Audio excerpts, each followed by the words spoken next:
আমরা এসে হাকিমপুর বর্ডারে স্যালেন্ডার হয়েছিলাম।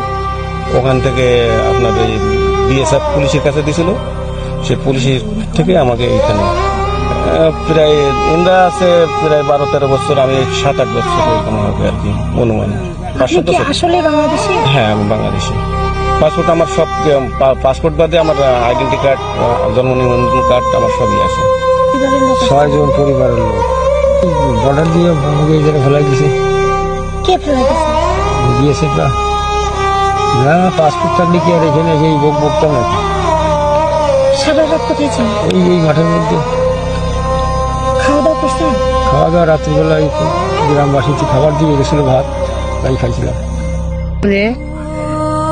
যে লোকগুলাকে কষ্ট আছে, কাঁদতেছে বাচ্চাগুলো, কান্দে কান্দে দেখলাম যে 2টা বাচ্চা আছে, একটা প্রতিবন্ধী ছেলে, একটা ভালো ছেলে, আর 2টা মেয়ে আছে। মেয়েগুলো কান্দে কান্দে, আবার ডেলিভারি মেয়ে আছে।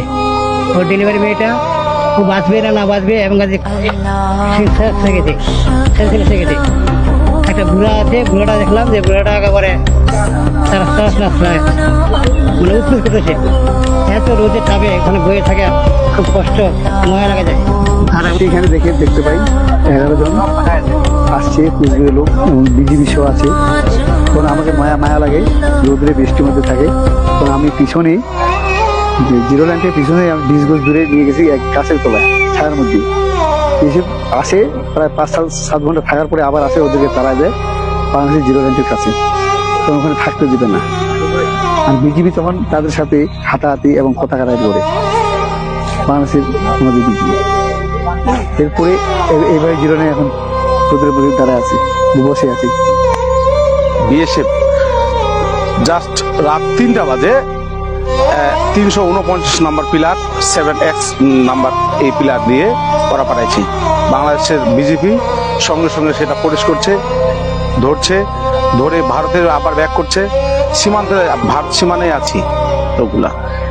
এখন 3 জন মহিলা আছে বয়স্ক, 3টা পুরুষ আছে, 3টা মেয়ে বাচ্চা আছে, 2টা ছেলে বাচ্চা আছে, একজন গর্ভবতী মহিলা আছে।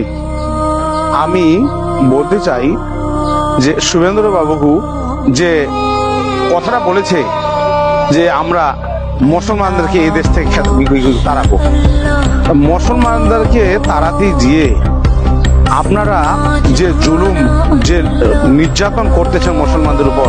একজন গর্ভবতী মহিলা আজকে রোদে বসে, যেখানে আমরা সুস্থ সবল মানুষগুলো আমরা রোদে দাঁড়া থাকতে পারি না, সেখানে একজন গর্ভবতী মহিলাকে কি জুলুম নির্যাতন করতেছে, ওরা কি রোদের মধ্যে বসে রাখছে।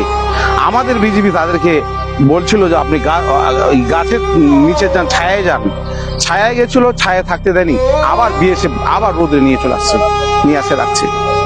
আমরা চাই যদি আপনি বাংলাদেশে মনে করে অনুপ্রবেশ, বাংলাদেশে মনে করে বাংলাদেশেই দিবেন, যদি বাংলাদেশে সত্যিকার হয়ে থাকে সেটা উচ্চ পর্যায়ে বৈঠক করে চেকপোস্টের মাধ্যমে আপনারা দেন না, কিন্তু যাচাই না করে, আইডি কার্ড না করে না দেখে আপনারা যদি এভাবে অনুপ্রবেশ করেন, এভাবে বাংলাদেশে ঠেলে দেন, আমরা তো সেটা ভালো দিক দেখবো না। আমরা চাই আপনারা সরকারের দুই দেশের 2 সরকারের মাধ্যমে উচ্চ পর্যায়ে বৈঠক করে এবং করিডোর ইয়ার মাধ্যমে, চেকপোস্টের মাধ্যমে আপনারা সরকারি ম্যানুয়ালে পাঠান না।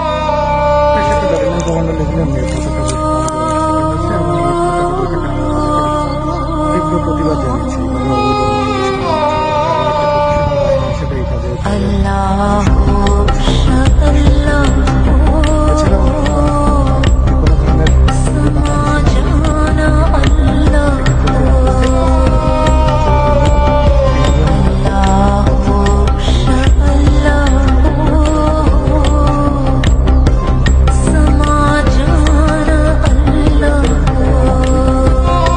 শিশু